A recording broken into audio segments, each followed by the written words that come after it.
today we'll start our discussion on errors in measurement. You all know that when we do some measurement, when we go for doing any practical, there is possibility of any uncertainty in our measurement. So any uncertainty in the measurement is called error. So that uncertainty or error may be because of a number of factors which we will discuss. But keep in mind, if there is any uncertainty, if there is any difference with the true value of the measurement, so we can say that there is some error with the measurement. So in any measurement there is possibility of errors. Though we may have sophisticated instruments, still there can be some errors because of so many factors that is associated with our measurement. So these factors may be the factors associated with the instrument, may be the things associated with the person who is doing the experiment, or it may be due to the environmental factors or atmospheric conditions. But keep in mind that any uncertainty in measurement is mainly called a error. So now you see, when we discuss error, particularly these two terms come to our mind. One is accuracy, other is precision. Let us be clear about these two terms. So accuracy means how close the measured value is to the true value of the quantity. For example, suppose you are doing the experiment to find the value of small g, acceleration due to gravity. You all know that its value is mostly this 9.8 meter per second square, and you are doing this experiment, and in your experiment, let us say group 1 has said that my reading came out to be 9.82 meter per second square, and let us say another group 2 said that sir, our reading came out to be 9. Let us say 9 meter per second square, and a third group has reported that their reading is coming out to be 9.8 meter per second square, let us say. You see, in this three groups readings, so our true value is this. Observed true value is this 9.8 meter per second square, and group 1 has given a data like this. After they have done their experiment, they have reported that their value came out to be this. Now you see, this is the true value, and this is differing by a small quantity. 9.8 is still there, so 0.02 difference is there. So, and you see here, this one, there is a difference of 0.1. So this measurement between these two, this measurement is more accurate.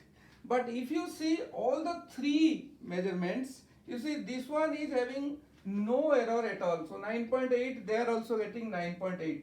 So among these three, the third one is the most accurate because it is totally tallying with the true value. Suppose the third one is not there, you are given only 2, then which one will be more accurate? The more accurate will be the second one because its value is close to the true value. Now see the other term is precision. What is this precision actually? This tells us to what resolution or limit the quantity is measured. Means when we are doing the measurement, most often we have to see the limit, the resolution of the instrument by which we are doing the measurement. Now you see here, if you see these two readings, you see the first one is having 2 places after the decimal point, and the second one is having only 1 place after the decimal. So this one is more precise. Even if you look to the third reading also, 9.8 meter per second square. You see here also after decimal there is only one digit, but in this measurement there are two digits. So when we compare these three readings, this first one is more precise, this is more accurate, this is more precise. So precision means to what resolution or limit the quantity is measured. For example, if someone will ask me now what is the time. Suppose I said the time is 10:45 am. Someone else from that side said no, this time is now 10:46 and 20 am. You see, so suppose the standard time is 10:44 am is the standard time. I said like this, somebody else said like this. So when we compare these two observations, so this one is more accurate, because you see this is your Indian Standard Time IST, this you can say the true value. Now this one is close to that compared to these two. But when you see the second reading, second observation, you see this man has reported 10 hours 46 minutes 20 seconds, means more resolution is there, the least count you can say less is there. So this reading will be more precise, this one is more precise, this one is more accurate. So in certain situation also we may have some readings which are both precise as well as accurate. So first we have to be clear about the concepts of these two terms, precision and accuracy. Once we are clear, we can determine okay the measurement is precise or accurate or both. So now let us discuss that what are the different sources of error, or what are the types of error we may have basically. So when we go for types of error, mostly we get two types. That is, one is systematic error, though third one is still there. The second is random error. Another type of error also we get, that okay we should add here, that is the least count error, LC error, least count error. So systematic error is mostly the error that takes place in one direction. That error basically takes place in one direction, means that can be either in positive direction or negative direction. That is systematic error. The systematic error means, suppose you see, suppose you are taking the help of a thermometer where the boiling point of water is reading as 104 degrees centigrade. It should be 100 degrees, but it is, let us say, reading at 104 degrees centigrade. So we may not say that this particular instrument is not useful for measurement. No, it can still be used for measurement, because boiling point of water is, normally it should be 100 degrees centigrade, but here it is 104 degrees centigrade. That means in all other measurements we can subtract that 4 degree value from the measured value to get the actual measurement. For example, suppose you are going to a shop where the person is measuring, or you are supposed to purchase a potato. You have to actually purchase 1 kg of potato. Already that balance is showing, let us say, 100 gram. So still you can do your measurement there. You have to take 1 kg, that means 1000 gram. So when the reading will be 1100 gram or 1.1 kg, when the reading will be shown like this, then still you can say that I have purchased 1 kilogram of potato. That means this sort of error, though it looks to be an error, this can be easily means calculated into, and this error will actually not affect our real measurement. So in systematic error can be in one dimension, and this systematic error, the sources of systematic error are, the number one, that is due to instrument, that is instrumental error. Sources of systematic error, one is instrumental error. So just now I have said there may be some error, some difference in the measurement of that particular quantity in a instrument. So that instrument still can also be used for the measurement. We can have best example, zero error. This is zero error while you will be doing experiment on vernier calipers. You can understand this very well. Okay, zero error means when the zero of vernier scale and the zero of main scale, they do not tally. If they do not tally, then we can say that there is zero error in that instrument. That zero error can also be counted in the measurement. So that is actually one instrumental error which comes under systematic error. Then the second source can be imperfection in experimental technique. Imperfection in experimental technique.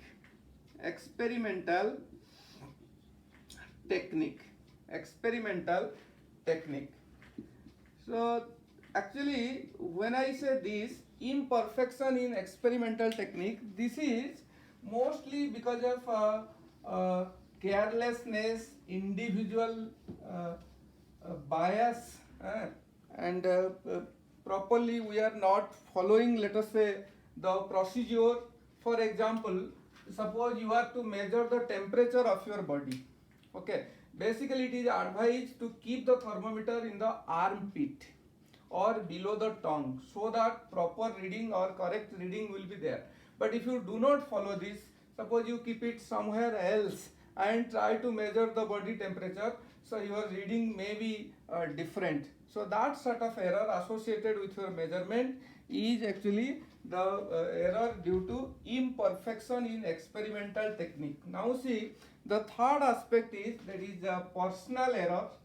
Personal error, this is also coming under systematic error.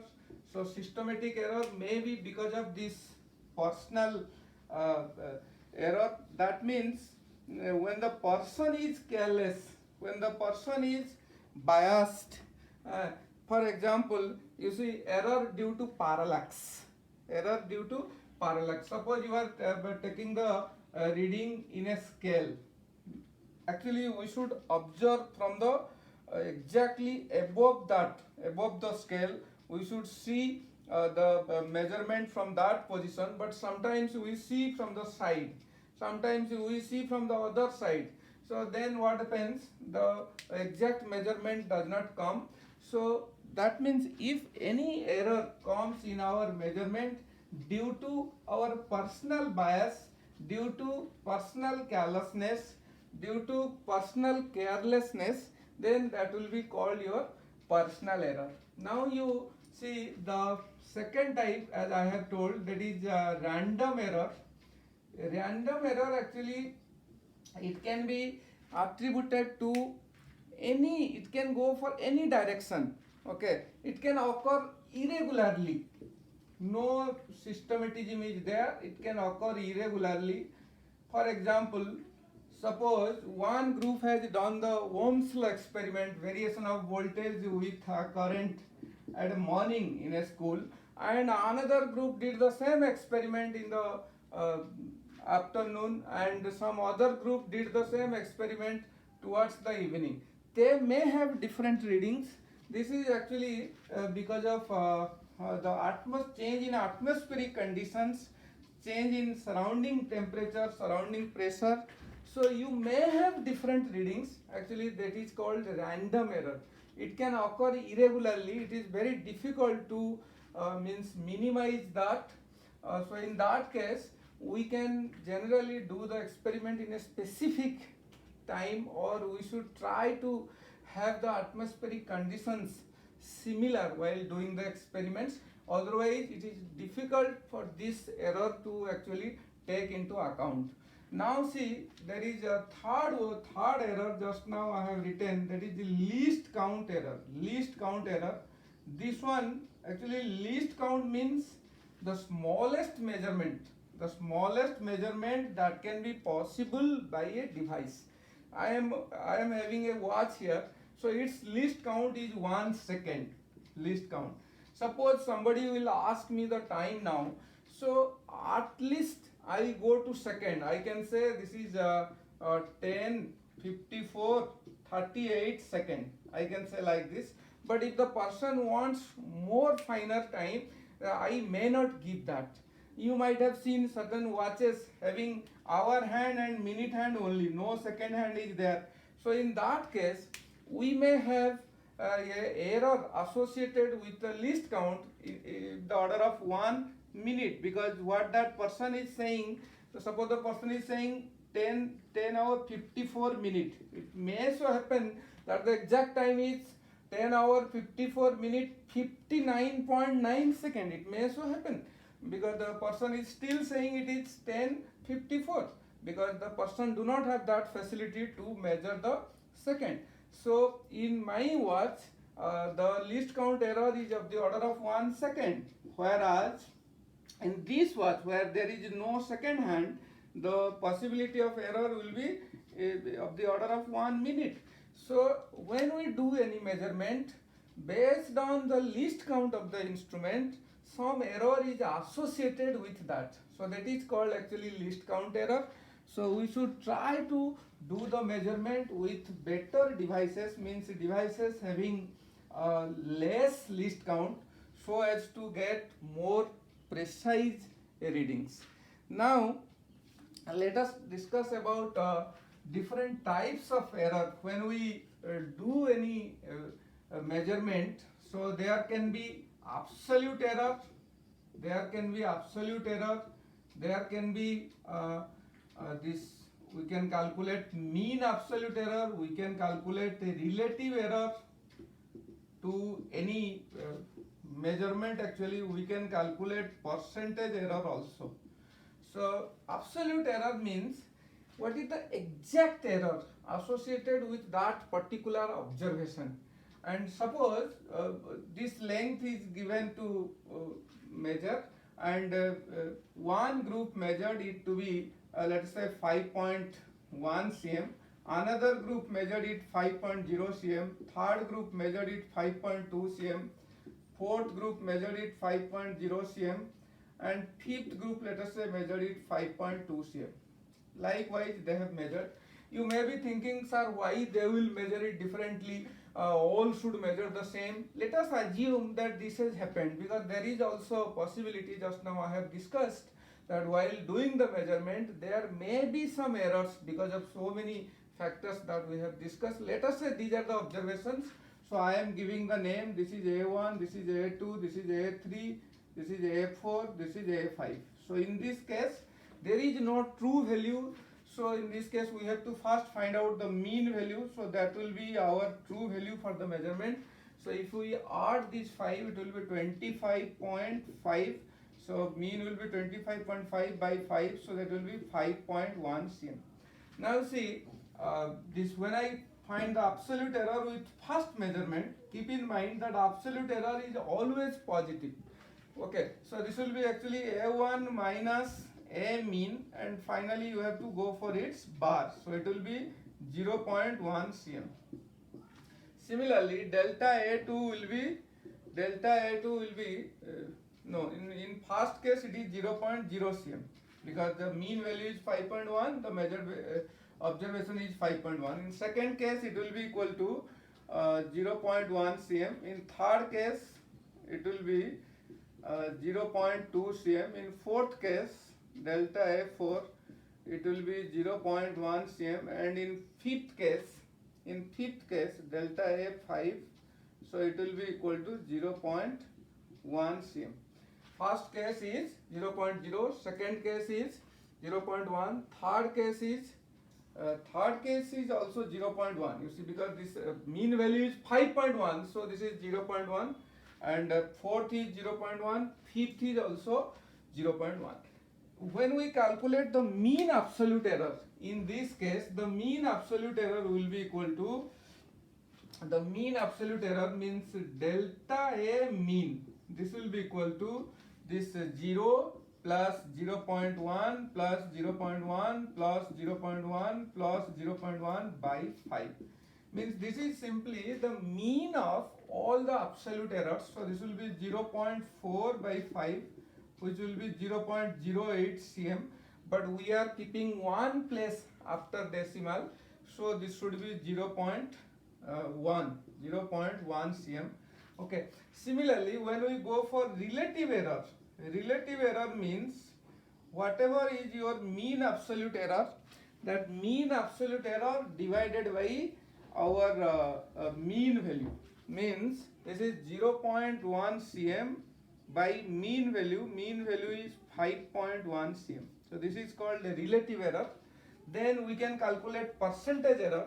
Actually this one will be how much, 1 by 5.1 or 10 by 51, we can calculate it. So similarly percentage error can also be calculated from this data. Percentage error will be equal to whatever is there in the relative error, just express it in percentage. This is 10 by 51 into 100%. So it will be roughly, if you do this, 10 by, this is 1 by 5.1, 0.1 by 5.1. So this is 0.1 by 5.1. So when we make it 1, so it will be 1 by 51. This is 0.1 by 5.1, so 1 by 51, and this will be 1 by 51 into 100%, that is very close to 2% error will be there. So in this measurement there is an error of 2%. That means our measurement is good, because 2% error is actually not a big error, so we can eliminate it very easily. So this way we can find out error associated with any measurement particularly. Now let us see how to calculate the sum or your difference. When there is some sum or difference we have to do between two errors, what we have to do. This is actually analysis related to the measurement. For example, suppose we have measured L of a quantity. This is 5 plus or minus 0.2 cm. Somebody has measured the length and the person has reported that there is possibility of 0.2 cm error in his measurement. So plus or minus means the length varies between 4.8 to 5.2 cm. 0.2 cm error is there. Okay, and the measured value of breadth is, let us say, this 3 plus or minus 0.1 cm. So in this case, if we are to find out L plus B, what we have to do?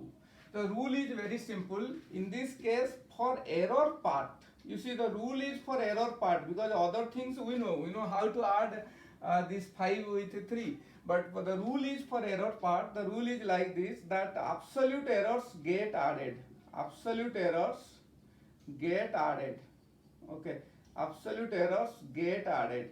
So in this case, means L plus B will be equal to 8 plus or minus 0.3 cm. And the most interesting thing is that when we find out L minus B, here you see this part will be subtracted, no doubt. This will be 2 plus or minus. Generally student do 0.2 minus 0.1. No, it will be 2 plus or minus 0.3 cm. The rule is that when we do either sum or difference, in both cases the absolute errors will be added. You can verify this by just taking the maximum value of L and maximum value of B, also minimum value of L and minimum value of B. For example, you see when we add maximum value of L, which is 5.2, with maximum value of B, which is 3.1, we will get 8.3. Similarly, when we take minimum value of L, that is 4.8, and minimum value of B, that is 2.9, we will get 7.7. In the same way, we can also verify why the rule is like this. Now let us go to the another part, when we will calculate actually the multiplication. When we multiply two quantities, okay, or divide. So in case of multiplication or division, there is one rule for both multiplication or division. The rule is like this. For error part, keep in mind whatever rule I am saying, this is for error part. The relative errors get added. Relative errors get added. That means if I take the same example LB, so this is 5 plus or minus 0.2 and B is 3 plus or minus 0.1. So in this case, your delta L by L, that will be 0.2 by 5. This is relative error in L, and this delta B by B, this one, that is 0.1 by 3, that is relative error in B. So relative error in multiplication, L into B, normally L into B value will be equal to 15, and when we find out its relative error, that means delta A by A will be equal to delta L by L plus delta B by B. That means here I will get this 0.2 by 5 plus 0.1 by 3. LCM will be 15, so this is 0.6 plus 0.5, this will be 1.1 by 15. So my area will be actually 15 plus or minus, you see this is delta A by A is this, so delta A will be equal to only 1.1, so 15 plus or minus 1.1 centimeter square. In this way we can calculate the value of L by B also, division case, but keep in mind for calculating the error part we have to add the relative errors. Okay, so this way we can also calculate the L by B value, that L by B also can be calculated. Now let us discuss about another thing, that is significant figure. Significant figure. One thing keep in mind, these significant figures have nothing to do with value. It is mostly dealing with the precision or accuracy of measurement. For example, suppose a length is there, someone has said that it is 5 cm and somebody else said it is 5.0 cm. The person who has said 5.0 cm is more precise because he has used the instrument where there is the option to measure 0.1 cm. So if this has one significant figure whereas this has two significant figure, this 0 is also significant. So when I say significant figure, actually in any measurement, significant figure refers to that all the digits that are measured, measured properly plus the first uncertain digit, okay, uncertain digit. See here, when someone is saying 5.0, so 5 is measured perfectly, this one is becoming the uncertain digit, but still this will be counted in significant figures. So there are certain rules in significant figures. You can read it from the book, so many rules are there. So instead of writing all these rules, I am just giving some examples. So by following that example, you can also know how many significant figures will be there, and it is always advisable to express the measured value in scientific notation. For example, if somebody is saying this length is 500 cm, so he or she is advised to actually tell it like this, 5 into 10 to the power 2 or 5.0 into 10 to the power 2. You see, all are same. 5.0 into 10 to the power 2 is 500. 5 into 10 to the power 2 is also 500. But if the person is saying like this, we are clear that this has one significant figure, this. But here there are two significant figures. But when the person is saying like this, we are in doubt. We are in confusion whether it will have one or two. So basically it will have one significant figure because this can also be equal to 5 meter. You see, 500 centimeter can be 5 meter. If the person says 5 meter, we will have one significant figure. That is why, so it is always advisable to tell like this instead of this. And the other thing, suppose someone said that this is 0.50. So 0.50 means two significant figures.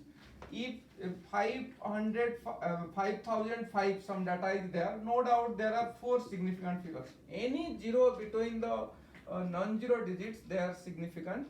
Suppose 0.0 00506. These two are not significant, but this 0 is significant. So this has 3 significant figures.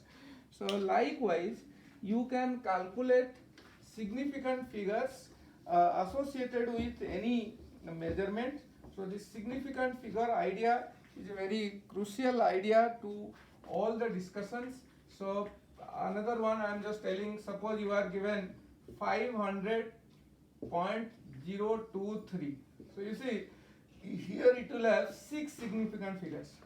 This is non-zero digit, this is non-zero digit. Whatever 0 is there, wherever may be the decimal point, so all the numbers will be significant. The major confusion lies here, as I said, suppose 500 cm, so this one is to be cleared. Instead of reporting this, if the person will report like this 5.00 into 10 to the power 2 cm, then it will be very clear. This will have 3 significant figures. If the person says 5 into 10 to the power 2, then this will have 1 significant figure. But instead of doing that, if the person has only reported this, so depending on the situation, okay, so actually we say this is 1 significant figure. In some situation also we say this is 3 significant figure, but it is advised to express in this form, then it will be clear, no ambiguity will be there. Thank you.